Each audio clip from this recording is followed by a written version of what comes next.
ناظرین اس پروگرام میں ایک دفعہ پھر آپ کو خوش آمدید کہتے ہیں. چھیڑی صاحب, نواز شریف صاحب نے کیا کہا کہ امریکہ کے ساتھ, یو ایس کے ساتھ پاکستان کا تعلق کس طرح کا ہونا چاہیے, ان کی پالیسی کیا ہے اور وہ کیا سمجھتے ہیں, یہ ناظرین آپ کو ایک کلپ دکھاتے ہیں, اس کے بعد بات کرتے ہیں. امریکہ پہ میں سمجھتا ہوں کہ پاکستان کے ساتھ ہمیشہ تعلقات تو رہے ہیں, اس میں اونچ نیچ آتی رہی ہے. پچھلے 60 سالوں میں آپ نے امریکہ کے ساتھ تعلقات تو قائم رکھے ہیں. پاکستان نے البتہ اور بات ہے کہ زیادہ نبھائے ہیں, انہوں نے اتنا اس کی پرواہ نہیں کی.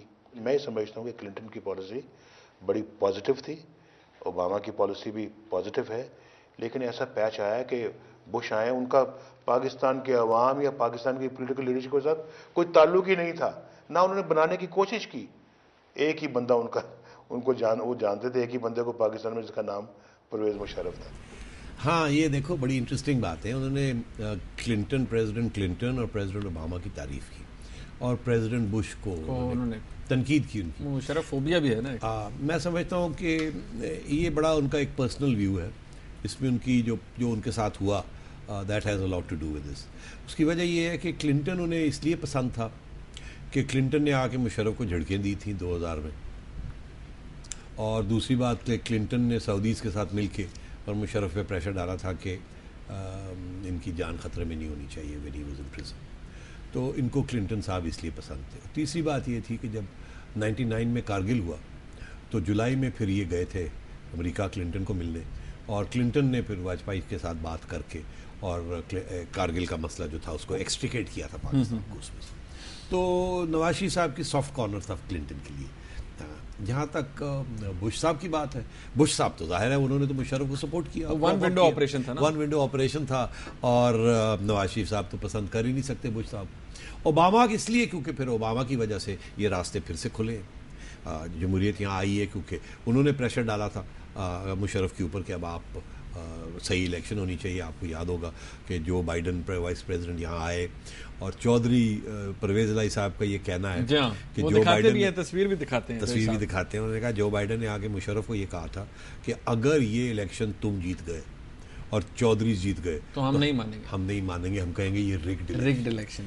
اس لیے پھر بے نظیر محترمہ کا واپس آنا اور پھر نواز شریف صاحب کا واپس آنا, اور محترمہ کی بھی انہوں نے بڑی تعریف کی کیونکہ محترمہ نے ان کو پرسویٹ کیا تھا کہ الیکشن میں حصہ لیں. پھر محترمہ ان کو جدے ملنے گئی تھی.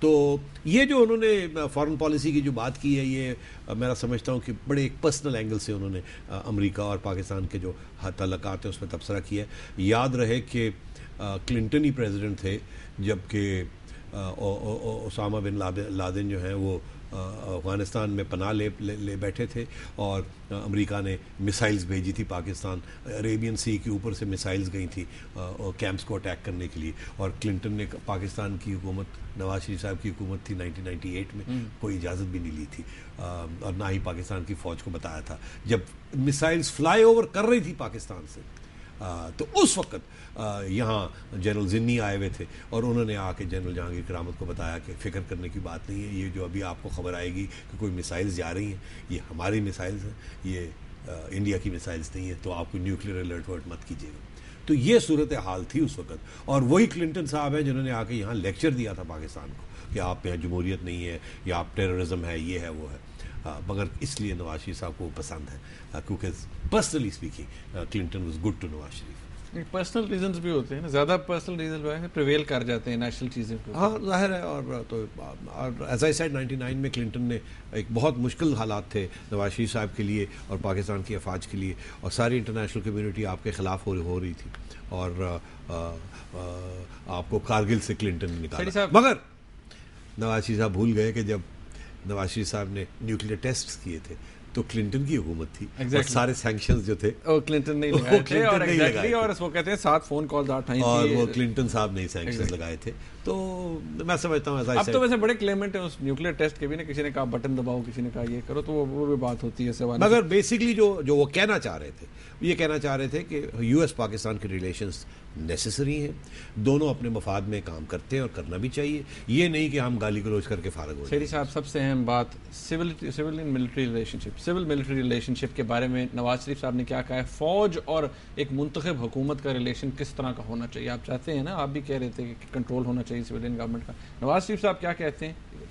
मेरा ये ख्याल था कि आर्मी को गवर्नमेंट के साथ बैठना चाहिए था, उनकी जो भी रिजर्वेशंस थी कैरी लोगर बिल के ऊपर गवर्नमेंट को बताते, गवर्नमेंट उनका स्पोक्समैन बन के तो आगे बात करते, और कैरी लोगर बिल के अंदर अगर फौजी हजरात को कोई रिजर्वेशंस थी तो वो रिजर्वेशंस एक्सप्रेस करने का तरीका ये नहीं था कि वो खुद उसको हैंड आउट जारी करते, वो प्राइम मिनिस्टर के साथ बैठते और प्राइम मिनिस्टर के ज़रिए से उसको आगे करते। लेकिन मेरा ख्याल है कि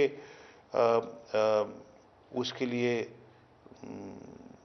गवर्नमेंट को भी फिर ट्रांसपेरेंट अपने आप को करना चाहिए। गवर्नमेंट ये भी ना करे कि कौम को कुछ बताए और दूसरों को कुछ बताए। शेरी साहब, एंड वाली बात सुनी आप? जी हाँ, मगर एंड वाली बात जो है वो इतनी अहम नहीं है, जो पहली वाली बात है वो ज़्यादा अहम है। नहीं, पहली वाली एंड वाली भी तो वो फैक्चुअली बात है ना। हाँ, बात ये है मुनीब के ये जो नवाज शरीफ साहब है, इनका जो आर्मी के साथ 2 जर्नलों के साथ नहीं 3 के साथ इनके प्रॉब्लम्स हुए थे। Difficult relationship. इनके जनरल आसिफ नवाज साहब के साथ भी प्रॉब्लम्स थे कराची ऑपरेशन के ऊपर 1991-92 में, और फिर जनरल आसिफ नवाज साहब और मियाँ साहब और शहबाज साहब ये फिर बड़े अब्बा जी के पास बैठे थे और वहाँ जाके कुछ थोड़ी बहुत सुलह सफाई हुई थी। और आसिफ नवाज भी कंप्लेन करते थे गुलाम इसहाक खान को कि प्राइम मिनिस्टर मेरी बात नहीं सुनते, और प्राइम मिनिस्टर कहते थे ये इन्होंने जाके वहाँ मेरे MQM के साथ अलायंस था वो सारा ख़राब कर दिए।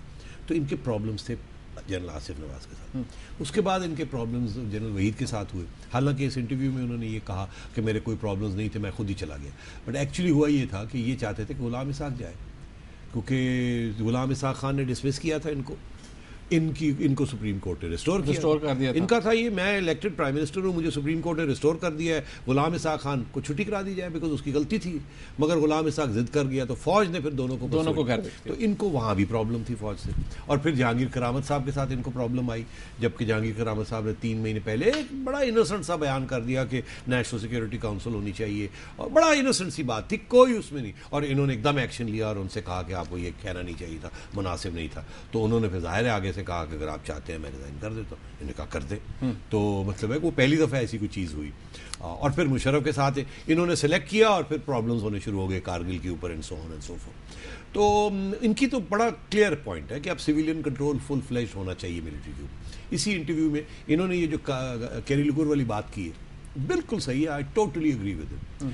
अगर फौज को कोई प्रॉब्लम था कैरी लुगर के ऊपर तो ये बिल्कुल गलत बात थी कि ISPR से एक बयान दिलवाया गया और ये कहा गया कि जी कोर कमांडर्स ने भी ये फैसला किया। ये मिनिस्ट्री ऑफ डिफेंस को अपनी कंप्लेंट, चल रहा था मामला, अगर आखिरी वक्त तक प्रॉब्लम था तो जाके अंदर बात करते, हुकूमत ये इस चीज़ को टेकअप करती, और अगर हुकूमत के साथ प्रॉब्लम था तो ये नहीं करना चाहिए। मैंने एक सीनियर आर्मी अफसर को ये पूछी बात, मैंने कहा आप अगर मैंने कहा आपने ये क्यों किया? उन्होंने कहा जी ये बड़ी ज़रूरी था। मैंने कहा चले मैं आपसे बहस नहीं करता। दूसरी बात ये, आप मानते हैं कि गवर्नमेंट डिस्टेबलाइज हो गई? अगर आप समझते हैं कि आप जायज आपने किया तो जोड़ पड़ा ना, बिल्कुल, तो ये मानना पड़ा हाँ गवर्नमेंट डिस्टेबलाइज होगी। तो मैंने कहा अगर गवर्नमेंट डिस्टेबलाइज हो सकती है तो आप गवर्नमेंट को स्टेबलाइज भी कर सकते हैं, तो आप क्यों नहीं एक बयान दे देते कि अब सब मामले ठीक है? तो आगे से कहने लगे नहीं ये तो हम नहीं कर सकते। तो मैंने कहा डिस्टेबलाइज वाले बयान आप दे सकते हैं और स्टेबलाइज करने के लिए आप बयान नहीं दे सकते। तो ये है हमारी इस मुल्क की सियासत। तो I totally agree with Nawaz Sharif साहब, हमें भी सबको इसके ऊपर इत्तेफाक करना चाहिए कि ISPR और army should stay within there area, जो उनकी बहुत अहम है, उनकी national security contribution, and they must remain there, but civilian control over the military is necessary. Sethi साहब एक ब्रेक यहाँ पर लेते हैं। रास में जो नवाज शरीफ साहब ने कहा कि हुकूमत को भी ट्रांसपेरेंट होना चाहिए, एक बात बताती है लोगों को, अपनी आवाम को, और दूसरी बात करती है, इस हवाले से मजीद बात करेंगे नाज़रीन ब्रेक के बाद, हमारे साथ।